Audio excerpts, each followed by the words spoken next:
What's the meaning of amethyst?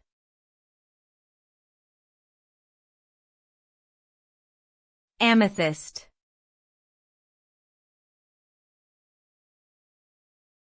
Amethyst.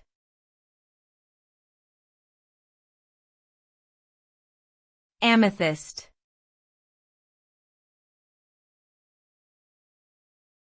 Amethyst.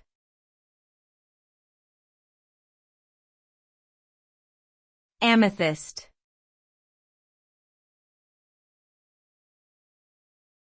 Amethyst is a purple variety of quartz that is often used in jewelry.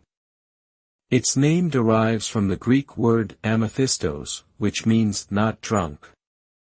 This name comes from the ancient belief that amethyst could prevent drunkenness and the negative effects it had on the body and mind. Amethyst is also believed to have healing properties, promoting calmness and clarity, and enhancing spiritual awareness and intuition. Additionally, it is considered a symbol of peace, protection, and stability.